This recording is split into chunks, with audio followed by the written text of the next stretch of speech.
You probably know what is about to happen. We're in Tree City. It's Season 1, Episode 34. Round 2 of the Running Man Championship Finals between the Running Man team and the heavily favored DV7. With time winding down, Cougar is about to catch an emblem with one hand, but he is bothered by 3 DV7 players who are trying to snatch it away. With multiple contenders battling for the emblem, we are about to witness an iconic moment. But before we see it, let's remember how this classic rivalry evolved, examine the history of this intense competition, the compelling characters occupying the playing field, and the way they've been deployed for this battle. So, let's rewind.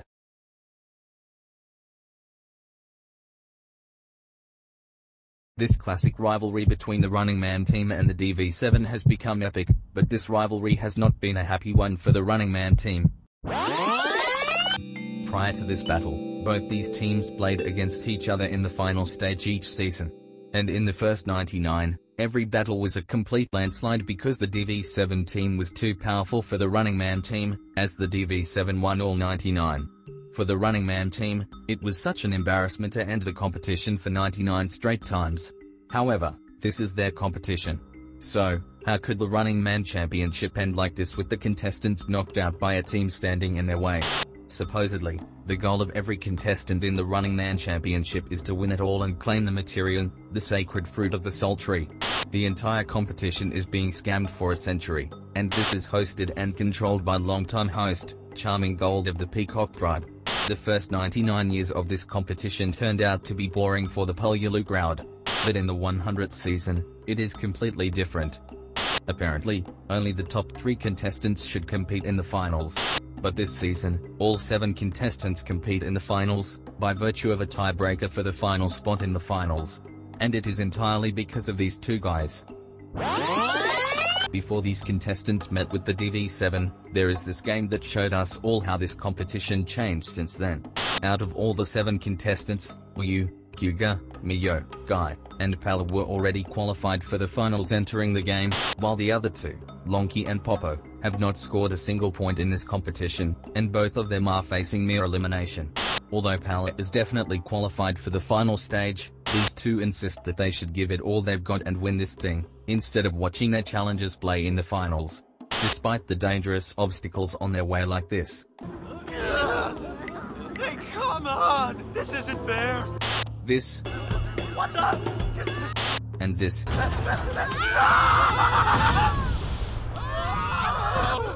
They still managed to survive through it all and make their way to play in the finals. So, that is how all 7 players are qualified to take on the DV7. Playing against the DV7 means a shocker for the Running Men when the host introduced the team before a giant robot got pounced by these talented athletes. In round 1, the Running Man team had a very difficult time to thrash Macon, while he was standing on the high ground for protection. Liu got beaten up pretty bad, and so is Cougar. Macon summoned the energy to ruin Cougar a few times in this game, after his first brawl against him back in episode 19 when both of them unleashed their superior power coming from their super paws back and forth. This bar-stride matchup was pretty tense with these 2 fighting against each other, without even a single letdown. But right now, this battle seemed a little bit daunting. Macon cooked Cougar with a very strong punch to knock him down onto the ground. He cooked Cougar to trick him when Cougar tried to punch him in the face, but Macon launched a counter-attack to hit Cougar, who collided into the body of Liu as they both fall down back to the ground. Right after that, Macon put a scary stare at the Running Men, who are toast. The Running Man team would try to take hold with Lonky and Popo, the 2 players who barely made it in this lousy battle with the DV7, but they would end up getting vanquished by 2 players who are in their respective tribes. Following the massive attacks of the DV7, which are quite dangerous, the Running Men huddled up themselves to come up with a plan. But while the Running Man team is strategizing, a lad suddenly appeared and ran towards the Running Man team, and he intentionally bumped into the body of Lonky. Liu attempted to drop a bullet onto the lad, but he roamed away. The lad stared at the nervous Running Man, and then...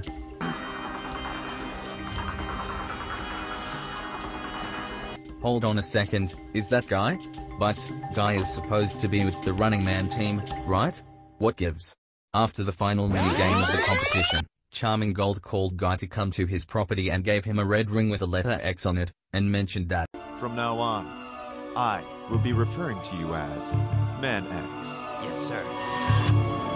Despite that enigma going to the last main game, Guy was still splendid. He easily ran over immobile monsters, and avoided getting hit by one of the smoke bombs heading toward him with the use of his occasional teleportation power. And thanks to the host who gave him a red ring, he had just only one tap on his watch to stop the game systems, and activate them as well.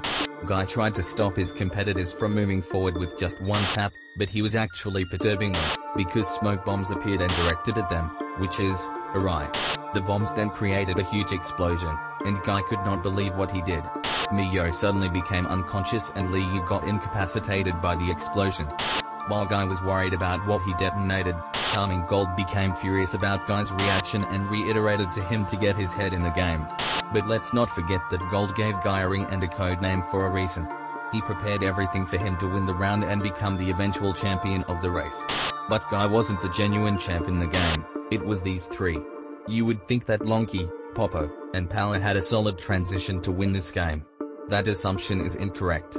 The trio were just a floor away from claiming the victory with the golden key in their hands after getting through a risky path, but the pod could not move when they stand on it, and you will also notice that these players were also debilitated by the bizarre obstacles. Lonky's neck is wrecked, Popo's legs are messed up, but Pala could still stand while he was looking at his injured teammates. And with injustice, Pala was forced to climb to the top floor while he was pushed by the other two.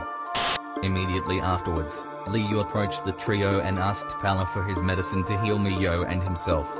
However, Lonky and Popo thought he was trying to play a trick, and Pala just kept on climbing. And once Guy showed up in front of his incapacitated challengers, Liu all of a sudden passed out. Although nobody climbed to the top using the pod, Guy tapped his watch and the pod finally moved.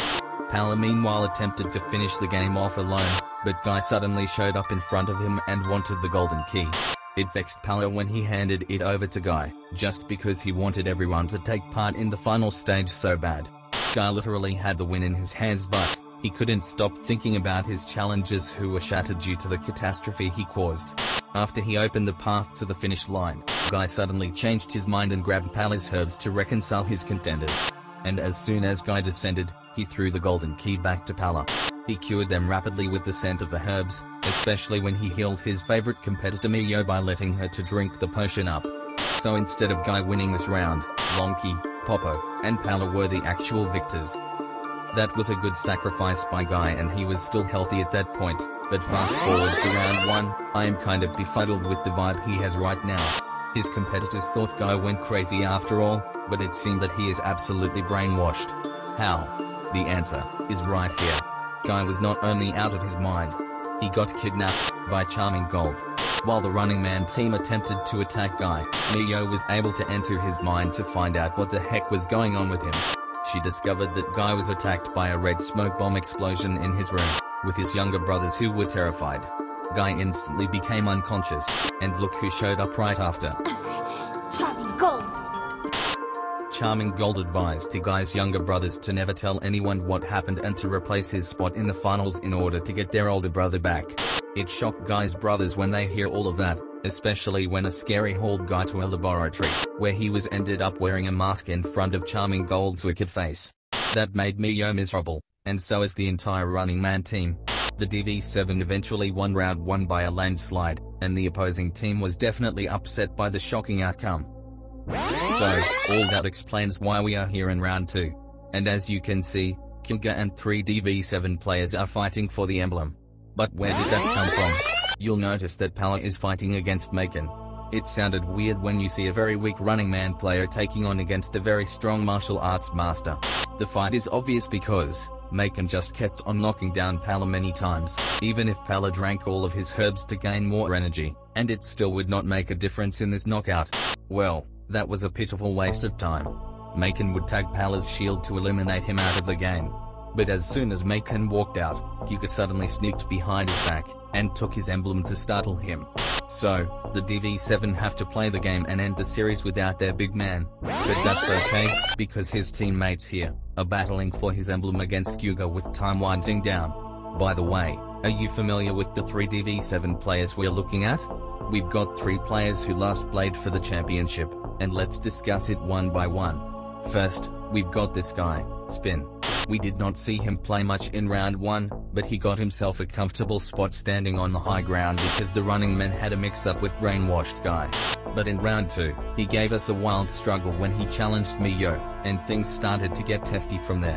This guy is sick of Mio's aggressiveness, especially when he got kicked in the face.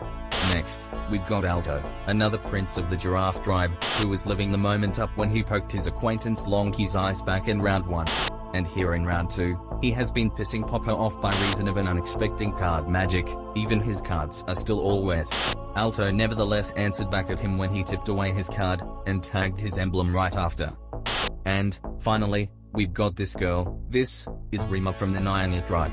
Like Mio from the Running Man team, Rima is the only female player for the DV7 on the field. She scratched her ally on the face and laughed at her after Mio entered Guy's mind forcibly in this round 1 slog. And in round 2, she approached her fellow Prince Lonky and called him handsome, funny. Lonky somehow found a way to get away with it by hitting her on the neck because he was called by Popo who needed very much help. And yet again in a moment of retaliation, Rima smacked Lonky and eliminated him while she was disgusted by his terrible manners. Speaking of elimination, how many players can you eliminate in a few minutes? Don't ask the Running Man team. With just a few minutes into the game, the Running Man team lost not 1, not 2, not 3, but 4 of their players, which, the DV7 got an early 3-0 lead as they secured almost half of the zones. And as soon as Macon got eliminated, the Running Man team rallied back. They tagged out another DV7 player by surprise and finally scored on the board. Soon thereafter, they evened things up when they crossed over Zone 1 and stole it away from Kyuku, who would go on to get disqualified from participation in the remainder of the game. Once the Running Man team tied the game, Charming Gold became more infuriated and ordered his remaining henchmen to stop the run. Anyway, that is how the DV7 squandered that big lead once they lost their big man, and it's not just that, it's this guy, Liu. Well, Liu is not supposed to participate in the Running Man Championship this season. Why? That explains in episode 7 when he revealed the truth that he is actually ranked 2nd for the Bug tribe, and the tribal champion is his late older sister, who is supposed to play in the championship, but she eventually died before the championship started. Not happy for Liu, but he dazzled throughout the competition to replace his sister's place. He won more games than anyone else, and he led the championship in terms of the score. And after a disaster in round 1, Liu is eager to prove that he can lead a team to take revenge and force a winner-take-all round 3, against a much stronger team with higher ranks and greater ability. He drew up the strategy to recover from a bad start, which includes taking out Macon, stealing a zone, and, if someone places the emblem in a zone, it will be the last-ditch play to extend the series and play against the DV7 one more time. The play started with Liu holding the emblem while he is running towards the arc point of Zone 7, but Gold had his followers intercepting the Running Man team, doing everything to annoy Liu, force the emblem out of his hands, and pass it to his strong teammate Kyuga. After Kyuga tried to outrun the DV7, Spin suddenly showed up and kicked him to the ground to attempt to steal the emblem. But Kyuga somehow was able to lob the emblem to Mio, who would get wrapped up by brainwashed Guy and all of his clones trying to seize the emblem out of her hand. Guy and his clones are hellbent to snatch it away from Mio, forcing her to throw a risky pass back to Kyuga. And now, here we are. With the game tied and time almost gone, Kyuga is trying to catch it but 3 DV7 players are all over him. If the Running Man team blows this, the DV7 will go on to win for the 100th straight time, against the long frustrated Running Men in this long-running rivalry. If Kyuga somehow catches it, hopes are still alive, but the Running Man team needs someone to catch up and help him. They have a chance to erase the vanquishment that tormented them for 99 times.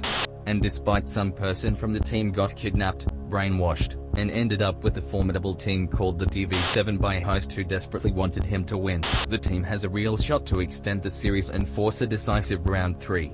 Though they were still upset about round 1, Liu is doing everything for his beloved Running Man squad with his plan keyed by stupendous gameplays, to come back from an early deficit, and to cap off a remarkable game-winning play in the clutch. Okay, we have arrived. Welcome to a moment in history. I got it!